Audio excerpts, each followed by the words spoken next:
আসসালামু আলাইকুম। আজকে একটি নতুন রেসিপি নিয়ে আসলাম। সেটা হচ্ছে নতুন আলু দিয়ে এবং কাঁচা পেঁয়াজের পাতা যেটা নতুন পেঁয়াজের পাতা। তো এই পেঁয়াজের পাতা দিয়ে আমি আজকে একটা নতুন রেসিপি করব। সেটা হচ্ছে বাগার মাছ কিনেছি আজকে। তো বাগার মাছটা অনেক সুস্বাদু একটা মাছ। তো এই মাছটা আজকে বাজার থেকে ৪ কেজি ওজনের একটা বাগার মাছ কিনেছি ৳১২৫০ কেজি। তো প্রতিবারের মতোই আমি কিছু পুরান পেঁয়াজ এখানে কুচি করে কেটে ভেজে নিয়েছি। সেখানে দেখতেই পাচ্ছেন যে, কাঁচা পেঁয়াজের পাতাগুলো এবং ডগাগুলো সেটাও আমি দিয়ে নিচ্ছি।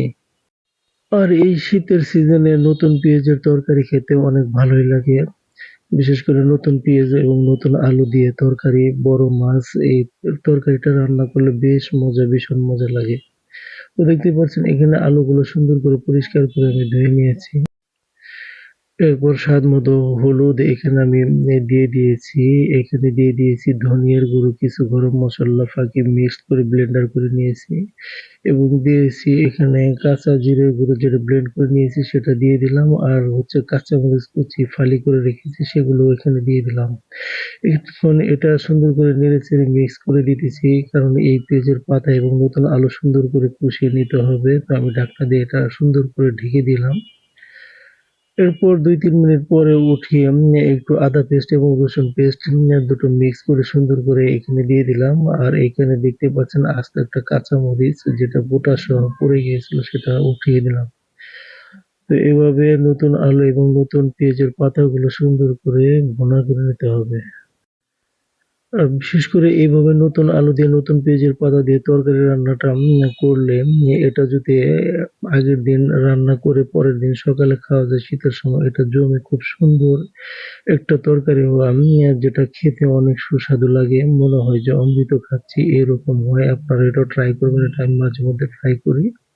তো দেখতে পাচ্ছেন এখানে নতুন পেঁয়াজের পাতা থেকে এবং আলু থেকে একটু পানি ছেড়ে দিয়েছিল সেটাও এখন শুকিয়ে পেঁয়াজটা একটু ভাজা, ভাজা করে নিয়ে এখানে আবার একটু পানি এখানে পরিমাণ মতো দিয়ে দিলাম। এই আলু এবং পেঁয়াজের পাতাটা প্রায় ভুনা হয়ে আসছে। সুন্দর মতো তেল ছেড়ে দিয়েছে।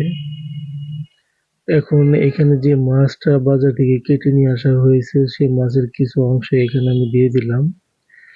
দেখতেই পাচ্ছেন মাছের গায়ে অনেক চর্বি হয়েছে। তো মাছটা ছিল প্রায় ৪ কেজি ওজনের বাগার মাছ। এটা পদ্মা নদীর বাগাইর।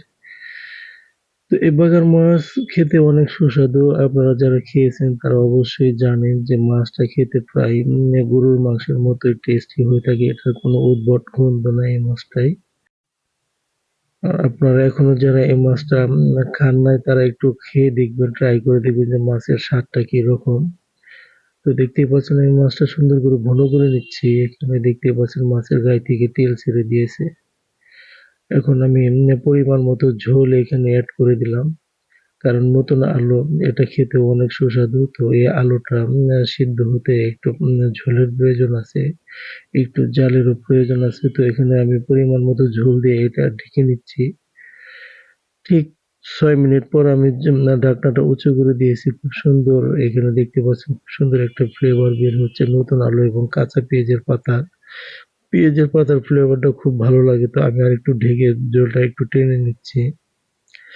একটু নেড়ে-চেড়ে দিচ্ছি যাতে কড়াইয়ের তলায় লেগে না যায়। আপনারা আমার মতো রান্নার চেষ্টা করবেন। আর এখানে দেখতেই পাচ্ছেন আমি এখানে কোনো শুকনো মরিচের ফাঁকি এড করিনি। কারণ ওটা আমি এখন এখানে ধনিয়া পাতা যেটা এখানে এড করে দিলাম। কারণ ধনিয়া পাতা দিলে সুন্দর একটা ফ্লেভার এখানে বের হয়। আর এটা দেশি ধনিয়া পাতা না, এটা মিক্স পাতা, হাইব্রিড পাতা। তো দেশি ধনেপাতা হলে আরেকটু বেশি সেন্ট বের হয়। তো আমার রান্নাটা প্রায় শেষের দিকে। আপনারা যারা এই ভিডিওটা দেখবেন অবশ্যই কমেন্ট করে জানাবেন কেমন হলো রান্নাটা।